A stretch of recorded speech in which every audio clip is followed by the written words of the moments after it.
Welcome all to this tutorial. Today I will continue my talk about LVMs, and here I have this rather interesting drawing for you. In the drawing there are three sections. So you have the uppermost section, which is the file system. So the file system, hopefully by this point of time you've come to understand what the file system is to a good extent, as I have talked about it extensively in the previous tutorials. We've talked about its structure, how it looks like on Linux, where is what, and so on and so forth. Down below we have our storage devices, and hopefully by now you know what disks are. So you have disk 1, disk 2, and disk 3. On this particular machine I have two disks, but yeah. For the sake of this example, I have typed in 1, 2, and apparently I have two 2s, which is again interesting. Let me just go ahead and correct that quickly. I guess subconsciously I knew I had two, but anyway I created 3 for aesthetic purposes, I guess. And up above you have this layer of abstraction. So this part is LVM. This is what stands between the disks down below and the file system up above that the user accesses. So first of all, you have physical volumes. We need to make SDB1 and SDB2 available for the creation of physical volumes. We need to aggregate them, so to say. In order to do that, we will use pvcreate, but we won't do that much by just typing in pvcreate. You see, these bars are like the physical volumes that I've placed here. So there are 3 of them, even though in reality I only have 2. Well, I have 2 partitions here, SDB1 and SDB2. Anyway, next up we have the volume group. So we can go ahead and create a volume group. You see these 3 down below, 2 in our case, but doesn't really matter, will go into this group. They will all join there. They will become one with the system. They will be treated as a single drive. That is what I'm trying to say. And here at the end of the LVM layer, you will have to create a logical volume, which is basically breaking this group to an extent, or taking a portion of it. That would probably be a much better term. So we are going to take a portion of this group, and then we are going to convert it into logical volumes, or we can take several portions of this group and then convert it into logical volumes, and then we can do whatever we want with these logical volumes. That is the whole point, that they are dynamic, that you can manipulate them, and volume group is as well. So you basically just go ahead and create a volume group. You type in the name of the group. Choose any name that you like. I would suggest to choose something meaningful. Don't follow my example in terms of naming. Seriously, I mean, you've all seen how I name things. So not the best of ideas. Trust me, especially when you have like 100 groups. You don't want to be naming them coffee, spoon, table, chair, door, etc. Rather, instead, you want to name them, I don't know, by something that relates to the information that is stored there. And then you provide a list of volumes. Basically, you just type in dev SDB1 and SDB2, and here they will actually be aggregated. Here they're just made available as physical volumes. And then you will, as I said, create a logical volume, which will take a section, because this becomes 1 here, and then you say basically, okay, now that's fine and dandy, but now I would like to actually create something. So I take a portion of it. I need, I don't know, 10 gigabytes. I just specify the size 10 gigabytes, and it will take the combined size of these two, and it will say, okay, I would like to take 10 gigabytes from you, because let's say that this is let's say that this is 10 GB and gigabytes, and that this is maybe 20 GB. What is the well, you could have two separate partitions. One would be 10 and the other one would be 20. Here in the group it would be 30. So the size of the group should be 30 if I'm not mistaken. And then from that 30 of the size of the group, you're going to say, oh, okay, I would like to create a logical volume of 5 gigabytes. I don't know. I want it to be a home directory for Mary, who works on the second floor. So I would like that to be her home directory, and I can name it red because she has red hair or something of a kind. Doesn't really matter. You get what I'm hoping that you are understanding what I'm telling you now. Just explaining the logical concept of this. Basically, we're just going to merge this here, and then from here we will go ahead and take a chunk of space and create a logical volume which we will be able to use later on for whatever reasons we need. Anyway, I am going to go ahead and open up another terminal, and I should probably zoom it in. Well, easy there. Don't want it to be too big. Let's go ahead and do this because we don't want to see the background anymore. Become root.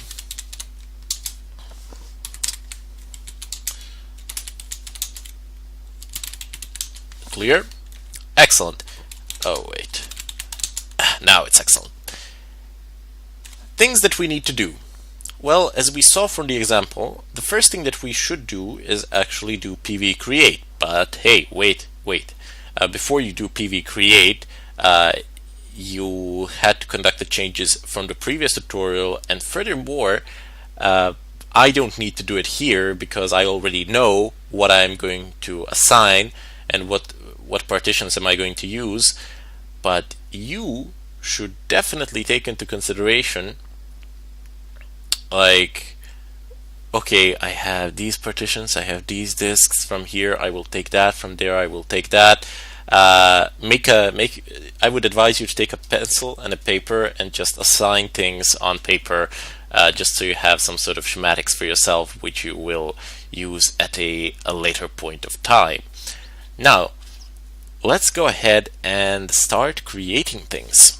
Go ahead and type in pv create dev sdb. Now here's a neat trick. So I could type in dev sdb1, dev sdb2, or I could write sdb1, 2. And if I had more, I could type in 3, 4, or I could write in something else, I don't know, whatever is needed. But if I typed it in like this, it would save me an entire line of code. Basically, instead of typing in again dev sdb2, I could just type in the 2 here, and that would be fine. And there you go. It says physical volume dev sdb successfully created, physical volume dev sdb2 successfully created. So this is one of those shortcuts that you can use with pretty much anything, by the way. Not just with pv create, but any other command. This is a standard notation that Linux will recognize. So next up, we have to create a group, as you can see here. So we first done pv create, and now we need to do a volume group. So just type in as I have written it out there, so vg create, and we shall name the group. How shall we name the group? I want to name it my wardrobe. No, let's call it Lyra. Let's call it Lyra. That's not gonna be a good name for a Linux volume group, but hey, what can you do about it? Then I need to go ahead and list the volumes. So sdb1 dev sdb1, come on, dev sdb2, and I do believe that is it. I don't have any others. Volume Lyra successfully created. Excellent. So let's go ahead and clear the screen, And before we do LV create, let's go ahead and have a look at this group. Type in VG display. Before we type in VG display, just press tab twice and take a look at all the available options that you have with VG. So I don't know, you can rename a group, you can remove a group, you can reduce. I'm sure there's a reduce here somewhere. There we go. So you can reduce a group. By reducing a group, you can, for example, remove STB2 and leave only STB1. You can, there is a possibility to extend it here somewhere as well. There we go. So VG extend. By extend, I would mean if we had STB3, we can make it. We could make STB 1, 2, 3, 4, 5, 6, 7, 8, 9, 10 to 10 billion if I had enough space. I most likely will create another one. But with VG extend, I would be able to add a few more to the group. Anyway, let's go ahead and use VG display. Press enter, and let me just go ahead and move this terminal upwards a little bit. So if I'm giving you a bit of nausea here, I know, my sincere apologies for that. So we are interested in this. It says volume group. Oh wait, is this the one that I'm looking for? Yes, it is. Sorry, I was thinking that showed me this one. This is not important. This is what we've created during the installation procedure because we've selected the encrypted volumes. That should just be the habit of everybody to, as soon as you are installing the system, just go ahead and encrypt it. Especially, I mean, for your home computers and for servers and for whatever you need. For servers, you probably won't need to do it straight away. You will be able to do it like this. But anyway, we will deal with looks and encryption soon enough. I will talk far more about it there. For the time being, we have volume group name. That would be Lyra. Format LVM2. Access read write. It is resizable. VG status. And if we go down below, it says VG size.